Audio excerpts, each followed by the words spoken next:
नमस्कार। मैं सावित्री यादव आप सभी का यूट्यूब मंच पे स्वागत करती हूँ। उम्मीद है हमारी यूट्यूब की सारी फैमिली अच्छी होगी, अपना ख्याल रख रही होगी।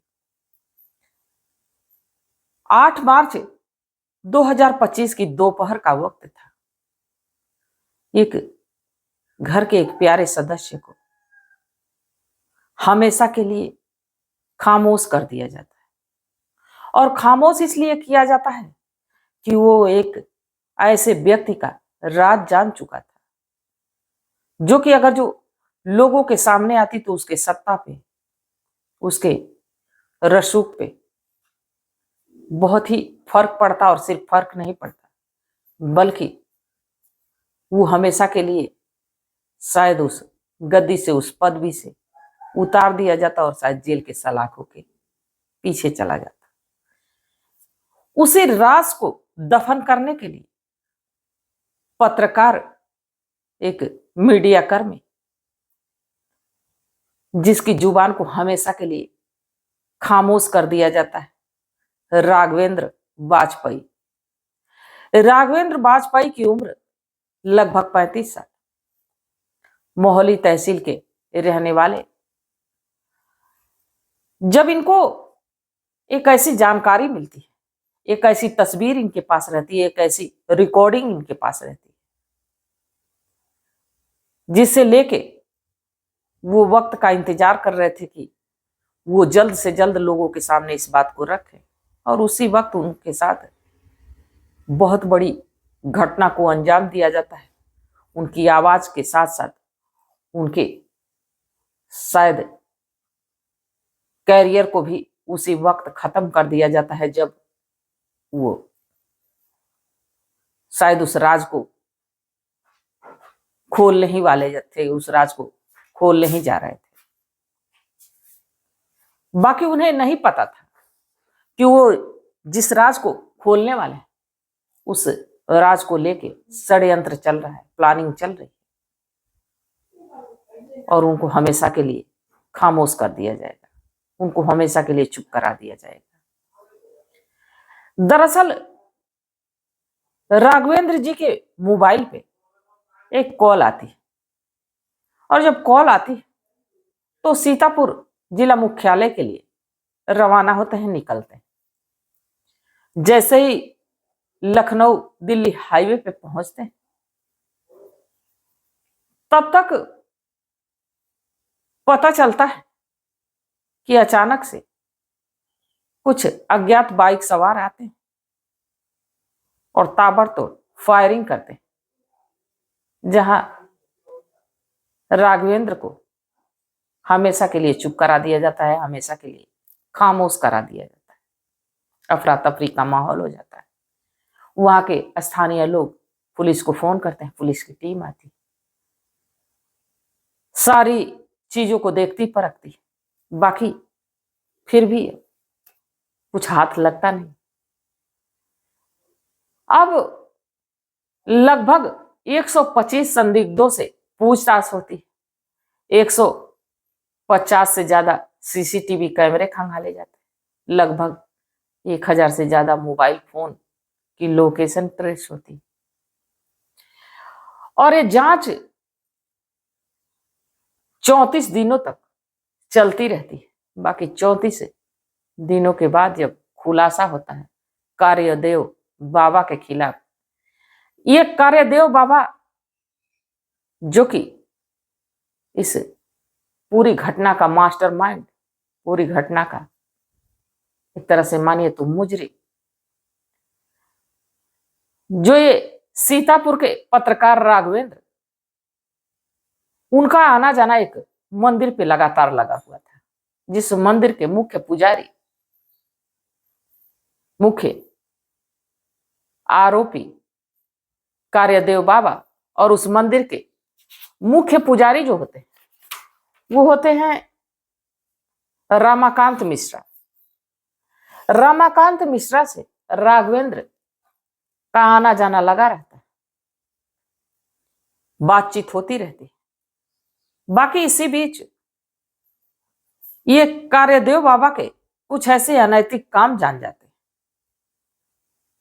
जो कि अब वो सोचते हैं कि जल्द से जल्द इस मामले का खुलासा होना चाहिए कि धर्म के आड़ में, एक मंदिर के आड़ में, पूजा पाठ आस्था के आड़ में बड़ा ही घिनौना कार्य हो रहा है।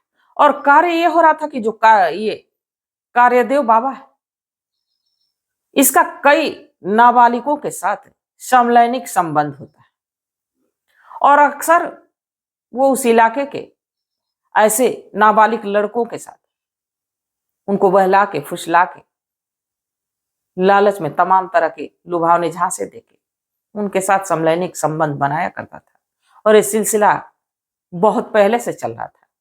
बाकी अचानक से एक दिन राघवेंद्र की कैमरे की नजर इस अश्लील हरकत पे पड़ती और ये सारा नजारा कैद हो जाता है।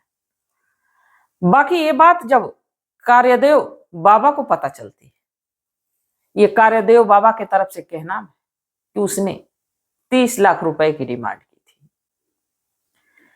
जब ये बात कार्यदेव बाबा को पता चलती है तो वो 2 शूटरों को हायर करता है और इसमें 2 लोगों की मदद लेता है जो कि उसके साथ उठते बैठते थे, आते जाते थे, जिसमें कि असलम गाजी और निर्मल सिंह। इनको 4 लाख रुपए देता है, शूटरों को हायर करता है ये कार्यदेव बाबा और इस घटना को अंजाम उस वक्त देते हैं जबकि दोपहर का वक्त होता है और ये षड्यंत्र के तहत किसी घटना के बारे में शायद राघवेंद्र को बताते हैं। राघवेंद्र उस घटना को कवर करने के लिए जा रहे होते हैं। बाकी जैसे ही वो कुछ दूर पहुंचते उनको पूरी तरह से घेर लिया जाता है और घेरने के बाद ताबड़तोड़ 8 मार्च की दोपहर को फायरिंग होती जिसमें राघवेंद्र इस दुनिया को छोड़ के चले जाते हैं। उनकी पत्नी का यह कहना है कि ये जो जांचें हो रही हैं वो शायद सही तरीके से नहीं हो रही। उनके पति बहुत बड़े राज को जान रहे थे, उस राज का खुलासा करने वाले थे, इसीलिए उनको मार दिया गया। उन्हें सीबीआई जांच चाहिए। ये तमाम बातें फिलहाल में इस आरोपी कार्यदेव बाबा को तो गिरफ्तार कर लिया जाए, बाकी के लोग फरार चल रहे हैं। अब इनकी गिरफ्तारी कब होगी, क्या ये कब पकड़े जाएंगे? और एक सुलझे हुए पत्रकार, एक सच को दिखाने वाले पत्रकार, सच का आईना दिखाने वाले पत्रकार को हमेशा के लिए खत्म कर दिया गया, हमेशा के लिए उसकी आवाज को खामोश कर दिया गया। तो अब तो बात अगर जो मीडिया कर्मियों की जाए तो मीडिया कर्मी जो छोटी बड़ी खबरों को, छोटी बड़ी चीजों को पूरी तरह से दिखाना चाहते हैं, सच दिखाना चाहते हैं, तो उनके भी जान पे बन आ रही। और वहां के जो पुलिस अधीक्षक हैं चक्रेश मिश्रा जी, वो अपनी जांच पूरी तरह से एक टीम गठित करके कर रहे हैं और बार बार ये आश्वासन दे रहे हैं कि सब कुछ वो सही तरीके से करेंगे। जबकि जो उस मंदिर के मुख्य पुजारी हैं रामाकांत मिश्रा, क्या इन सारी बातों को वो जान रहे थे? उनको भी गिरफ्तार करना चाहिए। और शिवानंद बाबा, ये भी इन आरोपियों में क्या सब कुछ है, ये लोग जान रहे हैं, इन लोगों की भी गिरफ्तारी होनी ही चाहिए, या ये लोग ऐसे ही मंदिर के आड़ में आस्था के नाम पे, धर्म के नाम पे लोगों के साथ ऐसे घिनौनी हरकत होती रहे, घिनौना काम होता रहे। तो ये तमाम बातें एक पत्रकार को तो खामोश कर दिया गया। बाकी सभी छोटे बड़े जितने भी मीडिया कर्मी, जितने भी हमारे भाई बंधु हैं, सबसे यही गुजारिश है, रिक्वेस्ट है कि ज्यादा से ज्यादा आप लोग इस बात को सामने रखे ताकि सरकार इन दरिंदों को, इन हैवानों को, जो कि धर्म के आड़ में ऐसे घिनौने काम कर रहे थे, इनको हमेशा के लिए जेल के सलाखों के पीछे ही नहीं डालें, बल्कि इनको कड़ी से कड़ी सजा दिलवाएं। तो आप लोग जब इस पत्रकार बंधु का साथ देंगे, इनको इंसाफ दिलाएंगे, इनके परिवार को इंसाफ दिलाएंगे, तो कहीं ना कहीं तभी राघवेंद्र की आत्मा को शांति मिलेगी।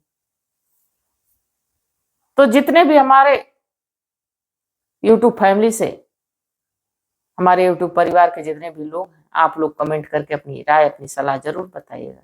तो तब तक आप लोग अपना ख्याल रखिए, अपने परिवार का ख्याल रखिए, बाल बच्चों का ख्याल रखिए। मिलते हैं कल एक नई वीडियो के साथ, तब तक के लिए जय हिंद, जय भारत।